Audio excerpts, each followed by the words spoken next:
So FPL Game Week 24 is just about in the books, and it has been an emotional game week for all concerned, with the repercussions likely to be felt long after the game week closes. And for me, I left you on a bit of a cliffhanger the other night. I said I did not know what I was going to do. I did not know what to do about Cole Palmer, whether to take the hit, play the wild card, or ignore him altogether. And I know you're out there hoping that I took the hit. I know you're there thinking, oh, what a reaction we're going to get.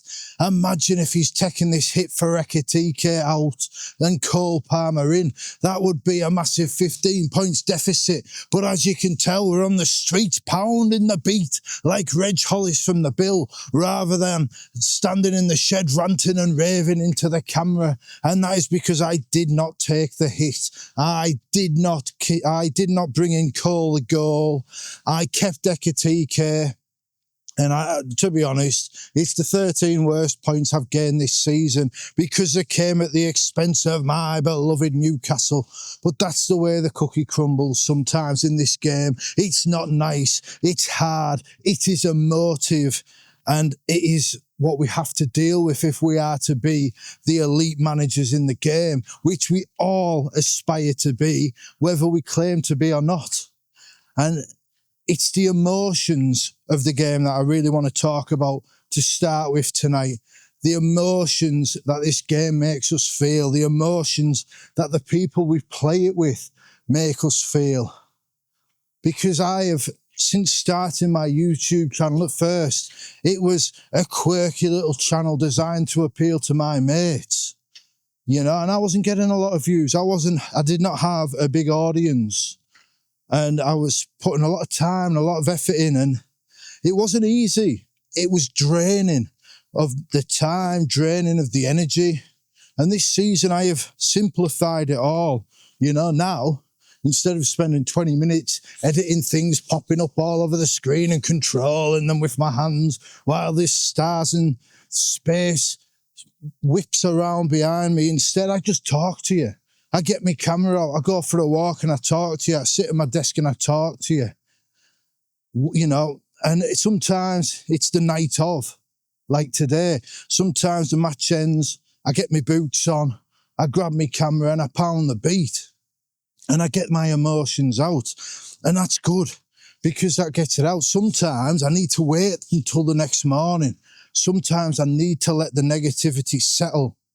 Because it's hard. This game is hard. It inspires emotions in us. And last night on the Pubcast, it was an ugly scene. You know, it was not pleasant to me to watch. Because if you don't know what happened, Kanji and Trigger were on the Pubcast, and Kanji alerted Trigger to Liverpool's fourth goal, of course, the Konate goal. And I mean, I don't know what was going on. I tuned in afterwards and had to flip back to the incident. But the perspective I got was, you know, Nick Pope made a massive blunder. He dropped the ball. The massive Nick... Sorry, I'm stuttering because of the van. Maybe my voice isolation will cut that sound out, but it's loud to me. You know, Nick Pope made the blunder. He dropped the ball, Konate tapped it in. Was it a Szoboszlai assist? It wasn't given.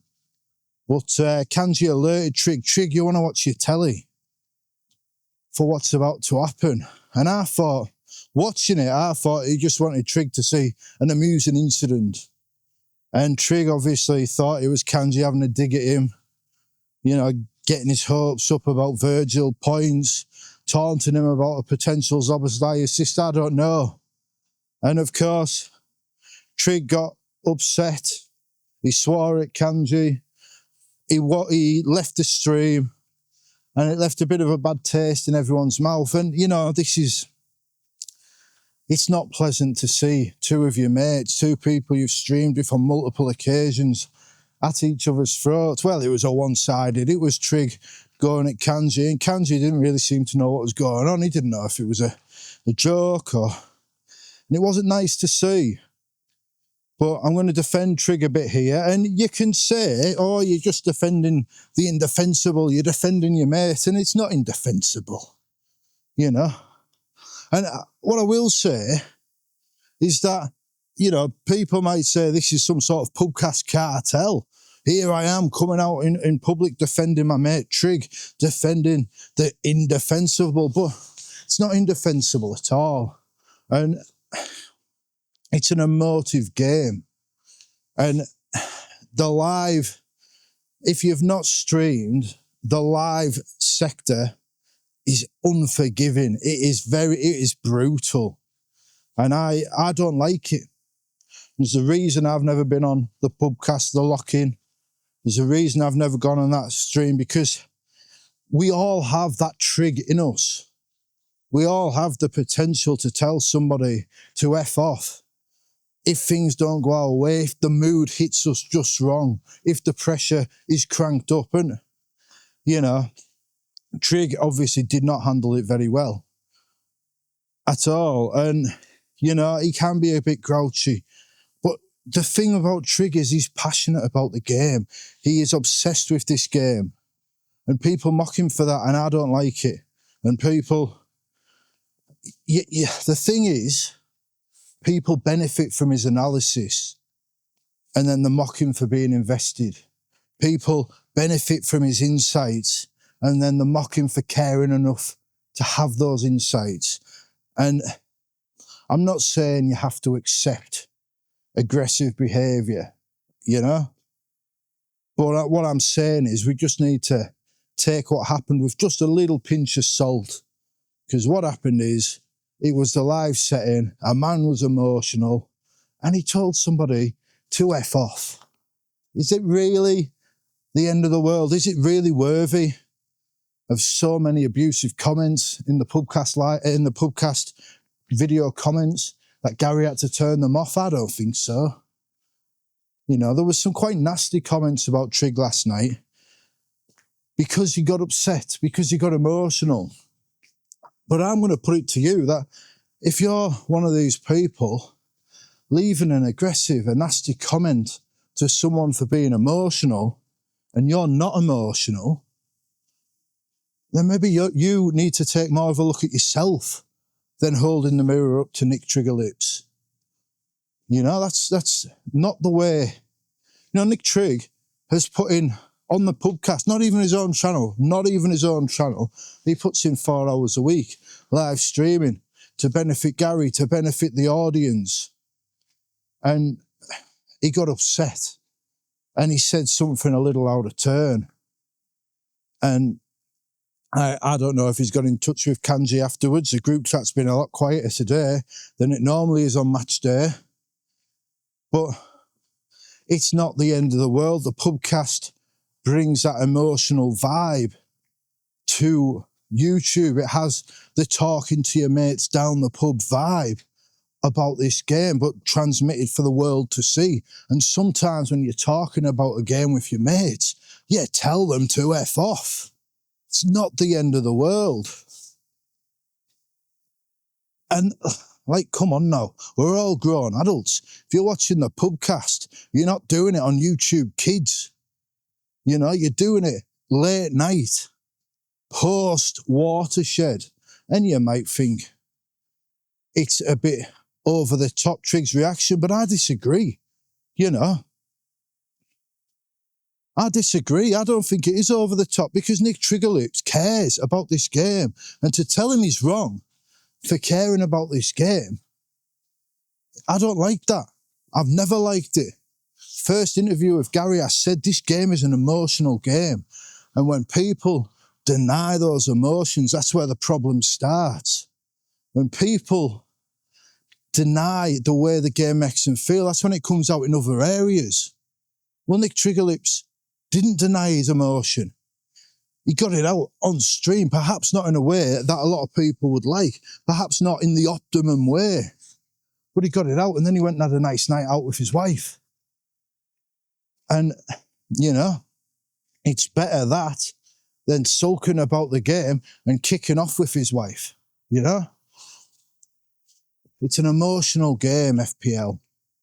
And I feel like when somebody like Nick Trigg, for years, decades, devoted himself to helping people with the fantasy game, to helping people, and then he has one bad moment, 1 minute of madness, where all he does is tell someone to F off, and then he gets dozens of comments abusing him. It's not on.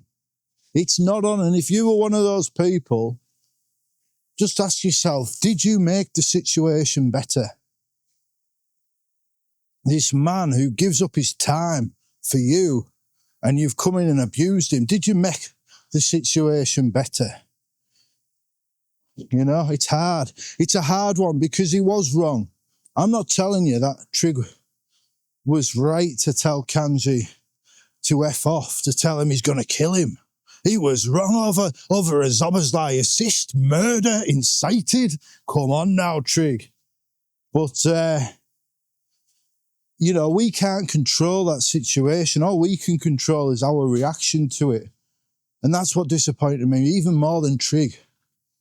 You know, a passionate man being passionate is not disappointing to me. A passionate man, you know, misreading a situation and falling out with somebody else, another passionate man that I'm friends with. I don't like that, but it happens in life. Situations resolve themselves, but they don't get resolved any better. You know, the fact is, I'm on the Pubcast on Wednesday with Gary, with Darius, and it was meant to be with Nick Trigg. And I've been looking forward to it. The dream team, Gary, Trigg, D-Unit and Nightmare all together for the first time since August. For the first time.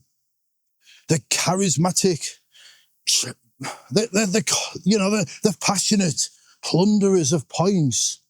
The emotional engagers in the game all together. The analysis, the passion, the storytelling, the conversation all together for the first time in 6 months. And it was going to be a treat. I've been looking forward to it. I'm having to send my beautiful wife down the pub so I can have the house to myself, so we can go wild together. And now it's gone. I don't know if Nick Trigg will be there. I don't know if Nick Trigg will show up to that night. And, you know, partly it's because of what happened on the lock-in, and partly it might be because of the reaction to what happened. And this is... You might think, I'm going on a bit here, and I'm going to get to the actual FPL in a minute, but you might think it's a bit sad that, you know, the New Zealand senior chess champion can get so wound up about a game. But I say we're all guilty of that, because we're obsessed with football to the point we're playing fantasy games, to the point I'm making videos, to the point you're watching videos about a fantasy game for a sport. You know, you say Trigg's overly emotional about something that doesn't matter. Well, I'll put it to you, that's sport itself. We all get overly emotional about it, and it matters even less. At least in FPL, we have some sort of modicum of control. It is on our hands to some degree. You know, it's Trigg's decisions, his own decisions he's getting mad at. The outcomes that affect his own results he's getting mad at. I've seen a lot more people get a lot more angry at the result of football matches they're not part of. Oh, we cheer them on in the pub. It's my team. Well, it isn't though, is it? I love my beloved Newcastle, but their success is no reflection on me at all. Their failures are nothing to do with me. Newcastle could go on and dominate the world, and it's got absolutely sod all to do with me. Whether I'm here or not, whether I pay my money or not, whether I sing in the stands or watch on the TV, it makes no difference to the results of Newcastle United. And yet, and that goes for all of us. And you might say, you know, it's different, but it isn't. It isn't different at all. We are all just soccer Swifties. And now there's going to be a blank space where Trig's name should be twice a week as a result of the fanboy eruption. And it's not good. It's not good. And baby, I'm a daydream dressed as a nightmare. And maybe Trig should learn to shake it off. But the point remains, when he's unable to, should we be there mocking him? No.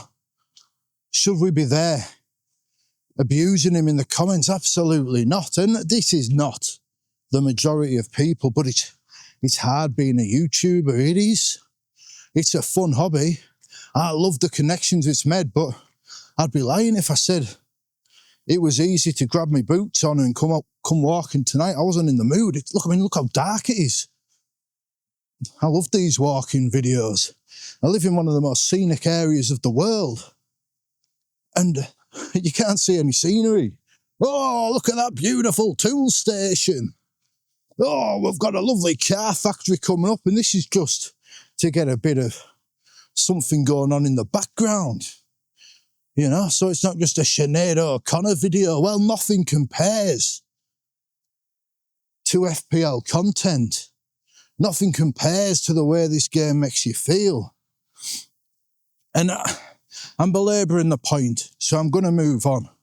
But all I'm going to say, I'm going to finish by saying, yes, Trig let himself down last night. But the reaction has been over the top.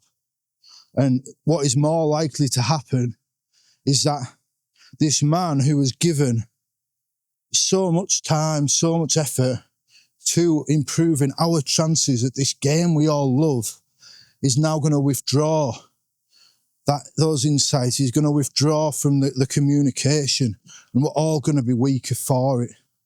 And I think that's a shame. I do. And the show must go on. The show must go on because the FPL rolls on. Like I always say, no matter how bad it's been, there's always another game week. And last week, it was about as bad as it could get. You know, 12.8 million people playing the game. And last week, I was 12.6 million ranked. Disastrous. Disgusting performance. I had them I had some people in the comments as if you're a YouTube fantasy football content creator. And of course I am. Look at the name, pal. Look at the name. This is not the FPL Daydream.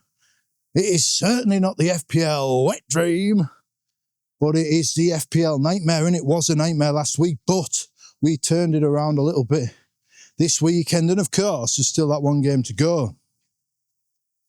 So the big call.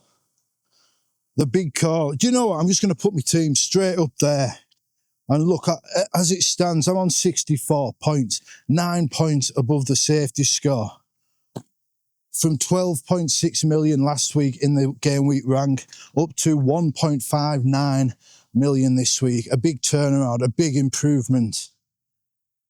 Back up 300,000 places in the live ranks. And it's like has mocked me on the black box. Once again, I'm just flitting around the 1.6 million and I can't take that final step.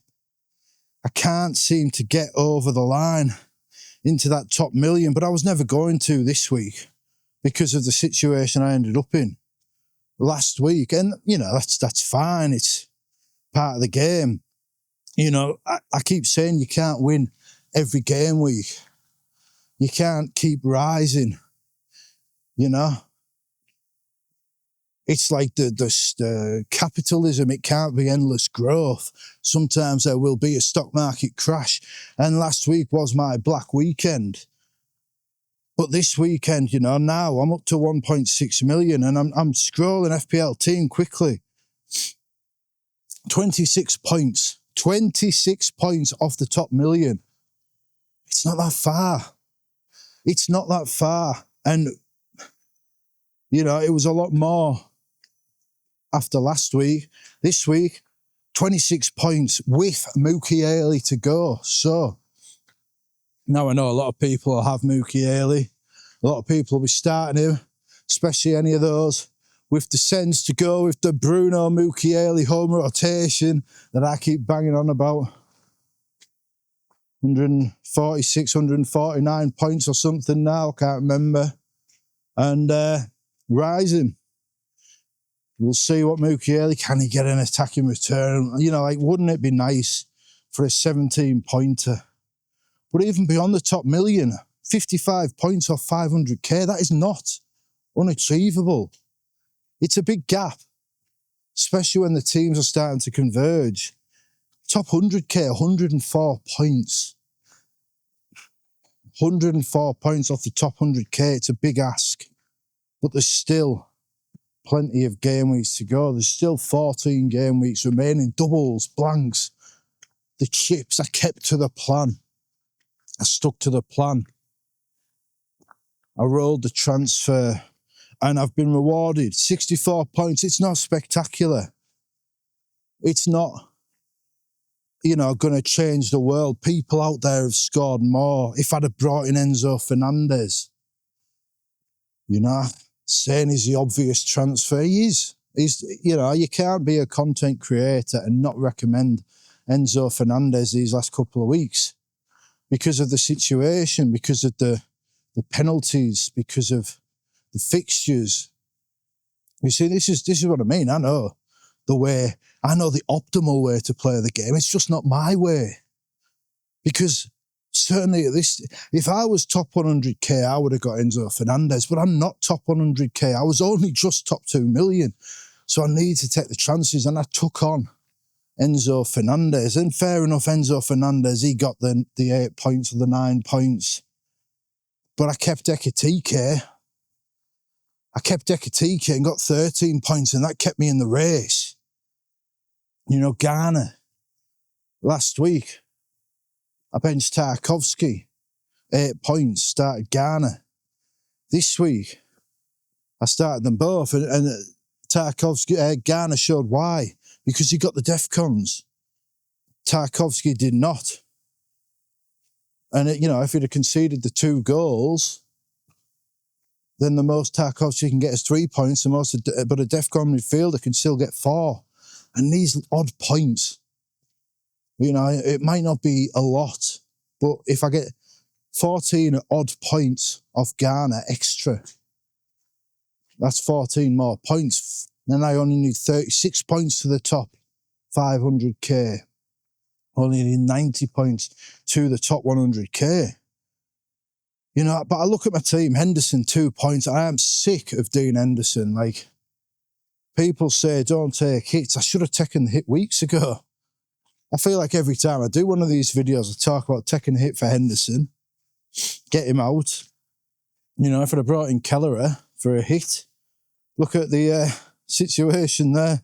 You know, another 10-pointer today. What can you do? But it's like, can I really sell him now? You know, he's got Brighton next, fair enough. Not a great fixture, but then it's Burnley and Wolves. And then it's Burnley and Wolves, and then it's Man United and Spurs. And, you know, if I'm holding on to the wild card, it's Man United, Spurs, then it's Leeds, and then it's Man City. Is that worth holding Henderson for? That run of games is good, but, you know, there's other keepers with good games. Robert Sanchez, cheaper, better immediate fixtures. But then they conceded 2 goals to West Ham. You know, this is the problem with keepers. And I'll talk a little bit about one option in a minute. We'll get back to me team. Where are we at? Timber and Gabriel. Gabriel, my vice captain. And, you know, Gabriel living up to all expectations. Continues. Outscored Haaland again by 3 points. He's just the best. I mean, if you want to set and forget captain, Gabriel may well be the man right now. Maybe Bruno Fernandes stepping into that role. But, so yeah, Henderson 2 points. Timber, Gabriel, 13 between them. And Timber, They reckon he's... I didn't watch Arsenal because they're not a very good team to watch. And I reckon Timber is points dodging all over the parish. These attacking returns, and it's hard. Because what do you do with him? Do you keep him? Keeps getting booked. I mean, my plan is to replace Timber and Henderson in game week 28 or 27. Replace Timber and Henderson with Raya and Nathan Collins. Maybe I just do that now. Maybe I just do that now and get David Raya in goal. Get rid of this Henderson situation. I've got 2 free transfers. You know, they've got the double perhaps coming up. Will Timber miss out? Raya won't. And, you know, Raya's outscored Timber the last few weeks.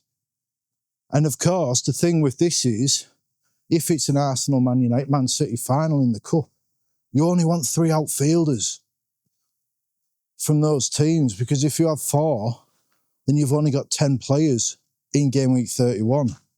So if I switch Timber to Raya, then I've got 3 outfielders plus a goalkeeper I can bench, and that's fine. That's the strategy. Do I bring it forward to end this pain of Dean Henderson conceding week after week? I don't know. He's got Burnley and Wolves. I feel like I've I don't know. I need to think. I think the first thing is seeing what happens in the cup final. And then I've got Mookie Haley. He's still to play. Surely he's getting 6 points at least. Surely I'll finally benefit from this home rotation that I've identified weeks ago and struggled to stick to, because it's hard to bench your talismanic player of the team you support. You know, I am a Swiftie for Bruno Guimaraes. Then Tarkovsky, Garner, you know, no DEFCONs for Tarko. Another one cleared off the line. He could have had 2 goals in the last 2 weeks. And then, you know, the fine margins. It's hard, this game. It's emotive, this game, as we know. And when it feels like it's all going against you, it does bring it up. But I don't feel that way today. You know, Declan Rice, 3 points. That's fine. He's been a bit disappointing recently. That's not so bad, because everyone's talking about the people that haven't got Rice in now probably going to go against him. And I don't mind having Rice as a bit more of a differential. But I am thinking of getting rid of myself, you know. Engaging with risk.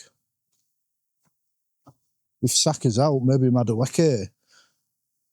He's a very selfish player, Madueke, and that's good in FPL sometimes. But he's another like Enzo. He does not make my soul sing, but all options will be explored once the emotions settle. Up front, Thiago, 2 points. Well, you know, I thought Brentford could do some damage at Villa, and they won with 10 men. So I don't feel I got that call wrong, but, you know, Thiago, I took the hit for him. He's done now since. People might think it's a stupid move, but it's a move I don't need to worry about. You know, it's a move that I'm going to make at some point. Voltemada's done even less.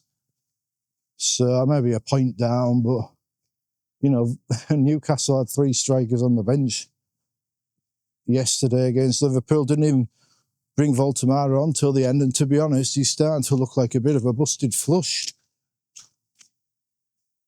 Good old Big Nick. He seems a lovely lad. Just don't think he's Voltemada and Eddie Howe are the right combination. I just don't. And I said this a few weeks ago, and I had somebody in my comments for days. You know, look at the stats, look at the numbers. Well, stats and numbers can be deceiving. Stats and numbers don't tell the full story. And to me, Voltemada looks like someone set to thrive in the Spanish league or the Italian, not the English. He just doesn't. Maybe he could be our Kai Havertz. He says Havertz is his favourite player, his inspiration. unusual, but then Newcastle don't really play that way. But then will Eddie Howe be there in the summer? We just don't know. So I don't really regret it, because I feel like, you know, when you've got three strikers and Anthony Gordon starting, and Anthony Gordon, I nearly forgot of all the people that my season so far has been defined by Anthony Gordon captaining him against Liverpool to a red card in game week 2. People never let me forget it. Stephen North every week. Oh, you're having your Gordon's gin. And I am not a drinker, but that Anthony Gordon does drive me to drink sometimes. And after all that grief I got, why would you captain Gordon against Liverpool? Why would you do something so stupid? That first 40 minutes, he tore them apart. Scored the goal, could have had another. Started to look the business. And I feel a little bit vindicated. And if I was on the lock-in, maybe I would have been a bit D-Unit, and I'd have been like, oh, the D-Unit called it, the Nightmare called it. Oh, I said for weeks it was going to be Gordon, and then he's gone and proved me right, but only in the way that the world is against me. But no, he saved it he wasn't in my team, but I do feel a little bit of vindication that the Gordon against Liverpool call has been proven to make sense. And people forget, right before that red card, he could have had a hat-trick inside about 2 minutes. And then Ekitike, you talk about, you know, your poisoned chalice. Well, Ekitike, I was swimming in it. I was gorging in the wine from the Ekitike chalice this weekend. 13 points that everybody else had given up on. 13 points, it could have been more. He missed a glorious hat-trick chance. And now people are like, should we get him in? Look at this fixture run he's got. And I said to you 3 weeks ago, why would I sell Ekitike? Because after that Man City game, he's got a delightful run. There's no Isak. And Man City aren't any great shakes defensively. You know, Dominic Solanke, the original Dirty Dom, he got a brace against Man City. And if he can do that, what can your man Ekitike do next weekend? Well, I don't know, but I don't really feel like I can celebrate those points, you know, because they came at the expense of Newcastle. And it's a shame, but this is the way the game goes. 6 months ago, I would have benched him. I would have sold him because of that fixture. But this time I had the plan. That 10-game week plan that I have stuck to. People said I wouldn't stick to it. Well, I have. And I'm right exactly where I started, 1.6 million. But now I've got 2 transfers in the bank, plus whatever Mukiele adds to my points, of course. And now I've got 2 transfers in the bank. And the question is what to do, because I look at my team for next week, and to be honest, it's pretty good. I did have it updated in. Like, the problem I've actually got a problem next week. I've got it sorted now. For next week, it's Henderson against Brighton, or I could play Dubravka against West Ham. Don't think I'll be doing that, but we'll see. We'll see what Burnley look like tomorrow. Timber, Gabriel, Rice against Sunderland. Hall, Rice against Brentford. Tarko, Garner against Fulham. Fernandez against Spurs. And then it's Haaland and Ekitike against each other. And that strike force, you know, my bench. Mukiele on the bench against Arsenal, that's fine. Longstaff on the bench, that's fine. Longstaff is just long been the mascot. Carried him through a 2-month injury, he's still not back on the pitch. You know? And then Thiago on the bench up at St James's Park against my beloved Newcastle. And this is it. Do I look at Ekitike and think he's scored twice? Need to get him in the team against Man City. Do I look at Thiago and say Newcastle have just conceded 4 times? Midweek, they've got the cup against Man City. Start Thiago. You know, do I even drop Haaland? I don't know. Probably not. Because Liverpool are no great shakes. You know? You look at Liverpool and think, oh, they've tightened up a bit defensively, but Anthony Gordon scored his first league goal in open play in over a year against Liverpool. You know, they're no great shakes either. And it's a weird strike force. 2 from Haaland, Ekitike and Thiago. Because ideally you'd start them all. But then I don't want to bench anybody else. I don't know. I've got 2 transfers. What to do with the transfers? That's the question. I don't feel Ekitike will be going anywhere. Guimaraes, still not on the pitch after that ankle.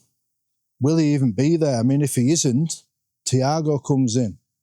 Is there any point making a transfer? I just don't know.